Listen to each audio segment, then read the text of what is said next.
हमारे साथ राष्ट्रीय सुरक्षा पार्टी के राष्ट्रीय अध्यक्ष रामानुज सिंह जी हैं। तो मैं रामानुज जी का स्वागत करता हूं। तो रामानुज जी, आपका स्वागत है। दोस्तों नमस्कार। अच्छा रामानुज जी, ये राष्ट्रीय सुरक्षा पार्टी, जैसा आपका नाम है, आपकी पार्टी का नाम है राष्ट्रीय सुरक्षा पार्टी, तो इसकी विचारधारा क्या है? सर देखिए, आज के समय में इस देश में क्या चल रहा है। देश गरीब होता जा रहा है और देश के जो नेता हैं अमीर होते जा रहे हैं। आपको भी मालूम है, ये सबको मालूम है। उसके बावजूद भी पॉलिटिशियन तो जात और धर्म में लोगों को ऐसे उलझा रखे हैं, उनके समझ में नहीं आ रहा। जो लोग पढ़े लिखे हैं उनके भी नहीं, आज के डेट में समझ में आता भी है, लेकिन वो लोग भी इग्नोर करते जा रहे हैं। देश गुलामी के रास्तों पे चल पड़ा है जी। जिस देश की जीडीपी का 80% लोन में जाता हो, वो देश गुलाम नहीं है तो क्या है, आप बताइए। अच्छा, ये राष्ट्रीय सुरक्षा पार्टी आपने कब बनाई? सर, राष्ट्रीय सुरक्षा पार्टी 2021 में बना है। और एक चीज और आपको कहना चाहता हूं कि राष्ट्रीय सुरक्षा पार्टी का अगला जो राष्ट्रीय अध्यक्ष होगा वो एक दलित बेटी होगी। अच्छा, ये आपने बहुत अलग घोषणा किया है। हाँ, घोषणा नहीं, जो अब मेरा मानना है, मैं अभी तो राष्ट्रीय अध्यक्ष हूँ, करीब 3 साल हो गया है, लेकिन मेरी ये सोच है, इस पार्टी में जो जितना परिश्रम करेगा, पसीने बहाएगा, इस पार्टी के लिए काम करेगा, देश के लिए काम करेगा, वही आगे बढ़ेगा। ये नहीं है कि आप हमारे जानने वाले हैं, वो जानने वाले हैं, ऐसे लोगों को आगे बढ़ाया जाए, ऐसा नहीं है। तो इस पार्टी में एक दलित बेटी है, तो सभी लोगों का समर्थन है कि इस बार राष्ट्रीय अध्यक्ष उसको बनाया जाए। तो ये सभी लोगों के विचारों को सहमत होते हुए ये निर्णय लिया गया है कि इस दलित बेटी को राष्ट्रीय अध्यक्ष आने वाले समय में बना दिया जाएगा। अच्छा सिंह साहब, 2021 में जैसा आपने बताया कि पार्टी बनी है, लगभग मुझे लगता है 4 साल हो गया, 4-5 साल। नहीं, 5 साल नहीं हुए, 3 साल। तो उस समय से लेके इस समय तक में क्या फर्क आया है? सर देखिए, जब ये पार्टी का गठन हुआ था तो आप देख रहे हैं ऑफिस वगैरह कुछ नहीं था यहाँ पे। उधर एक कोने बैठते थे 5-7-10 लोग, और हमारे कार्यकर्ता जुड़े थे, क्योंकि हमारा एक ट्रस्ट भी है, राष्ट्रीय सुरक्षा एवं सेवा ट्रस्ट।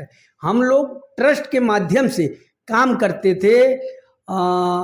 जैसे कोरोना काल में आप देखे होंगे, हम लोग 45 दिन लगातार छिड़काव वगैरह किए थे और गरीब बस्तियों में जाके खाना वगैरह भी बांटे थे।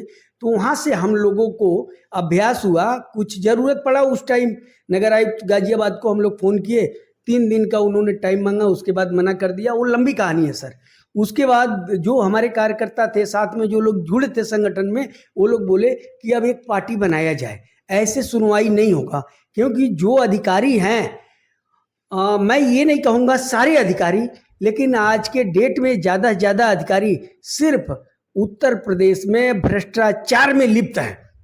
इनके ऊपर कोई कार्रवाई होने वाली नहीं है, कोई सुनवाई होने वाली नहीं है। बस ये मान लीजिए, उत्तर प्रदेश राम भरोसे छोड़ दिया गया है। ये आपको भी जानकारी है, हमें अकेले नहीं, उत्तर प्रदेश को सिर्फ राम भरोसे छोड़ दिया गया है। लंबी लंबी टीवियों पे जाइए, भाषण दीजिए, ये करेंगे वो करेंगे, लेकिन आप देख रहे हैं शिक्षा का क्या स्थिति है, चिकित्सा का क्या स्थिति है, रोजगार की स्थिति क्या है। इस पर आज तक देखे माननीय मुख्यमंत्री जी कोई जवाब दिए? हम गोरखपुर से आते हैं, हम गोरखपुर के रहने वाले हैं। गोरखपुर की स्थिति आप गांव में जाके देखिए, गांव के लोग इतने परेशान हैं, उनके बच्चे पढ़ के घूम रहे हैं, कोई नौकरी नहीं, कोई जॉब नहीं, आदमी क्या करेगा। लेकिन टीवी पर देखिए बड़ी बड़ी बात होती है, अगला प्रधानमंत्री, पिछला प्रधानमंत्री। अरे भाई, आप मुख्यमंत्री बने हो, कुछ तो काम करो, आम जनता के लिए कुछ तो काम करो, दिखाओ तो। कब तक धर्म के नाम पे, जात के नाम पे वोट मांगोगे? धर्म के नाम पे भी, जात के नाम पर वोट जो मांगते, आज हमारे बहुत सारे ऐसे मित्र हैं, पहले हम भी बीजेपी से जुड़े थे, अब छोड़ दिए। बहुत से हमारे मित्र हैं, आप ही हैं, भाई साहब हैं, इधर बैठे हैं, ये लोग हैं, ये लोग खुद इन पार्टियों से विमुख हो गए हैं। इन पार्टियों को छोड़ के हमारे साथ जुड़ रहे हैं, मेहनत कर रहे हैं, काम कर रहे हैं। आज के समय में लाखों लोग जुड़े पड़े हैं। बिहार के हमारे जो प्रदेश अध्यक्ष हैं संतोष शाही, उनका मानना है बिहार में कम से कम 100 सीट पे चुनाव लड़वाएंगे। 100 सीट पे। वो तो 100 से ज़्यादा बताते हैं, लेकिन मैं 100 नहीं मानता हूँ, मैं 50-60 सीट अगर मानता हूँ। इस नई पार्टी के तरफ से अगर बिहार में उम्मीदवार खड़े होते हैं तो बहुत बड़ी बात है। अच्छा, मैं आपको, क्योंकि आपने बिहार का जिक्र किया, तो मैं आपको ये उत्तर प्रदेश से बिहार ले चल रहा हूँ। मैंने ये पता लगा है, जैसा भी आपके माध्यम से भी पता लगा है और बाकी जो हम लोगों का सर्वे हुआ उसमें भी पता लगा है कि आपकी पार्टी जो है बिहार में बहुत अच्छे तरीके से चुनाव की तैयारी कर रही है। तो उसके बारे में आप कुछ प्रकाश डालना चाहते हैं? जी, देखिए, बिहार में क्या पूरे देश में एक ही चल रहा होगी। मैं अगर 50 साल से हूँ राजनीति में, आप हैं 50 साल से, बस मैं, मेरा बेटा, मेरा परिवार, फिर उसके बेटा का बेटा, आपके बेटे के बेटे, बस 2-3 पार्टियां हैं, यही इस देश में राज कर रही है। सिर्फ अपना घर भर रही है और देश को गुलाम बनाया जा रहा है। देश के ऊपर कितना कर्जा है आज के समय में।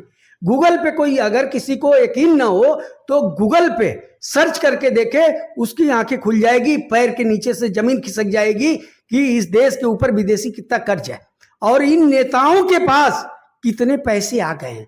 ये दोनों चीज सर्च करिए, आप सोच नहीं पाएंगे कि आम जनता गुलाम होता जा रहा और नेता अमीर होता जा रहे हैं। अच्छा, बिहार की तैयारी क्या है?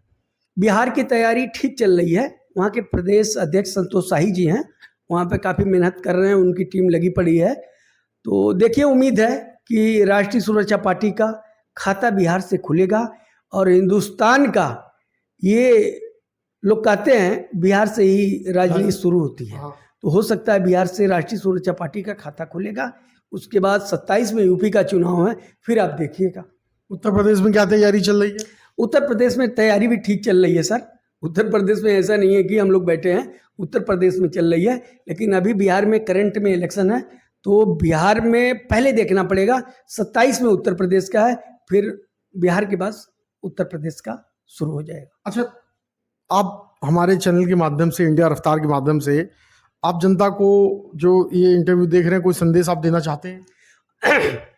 देखिए, मैं हिंदुस्तान की जनता से एक बात कहूँगा कि देखिए, सुबह निकलेंगे, शाम को घर पे जाके रोटी खानी है। आप उस रोटी के बारे में सोचिए, किसी धर्म जाति के बारे में सोचेंगे तो काम नहीं चलेगा। और हिंदुस्तान का ये रिकॉर्ड है, अगर धर्म के नाम पे, जात के नाम पे आप वोट देंगे तो जो स्थिति आज आपकी है, शाम को जब आप घर में जाते होंगे तो सब्जी नहीं है, दाल है तो सब्जी नहीं है, सब्जी है तो दाल नहीं है, किसी घर में सब्जी भी नहीं है इस टाइम, दाल भी नहीं है, सिर्फ रोटी चटनी से लोग गुजारा कर रहे हैं। स्थिति इतनी खराब है। यह राममनोहर सिंह जी, जिन्होंने अभी अपने मन की बात बताई। अभी इनकी पार्टी को 3 साल के लगभग हुआ है और आप दिल्ली से यूपी होते हुए आप बिहार की राजनीति में सक्रिय हैं। अब ये देखना है कि बिहार के चुनाव में आपकी पार्टी कितना धमाल करती है, ये आने वाला वक्त बताएगा। आप हमारे साथ जुड़े रहिए अन्य न्यूज के लिए। धन्यवाद। वंदे मातरम।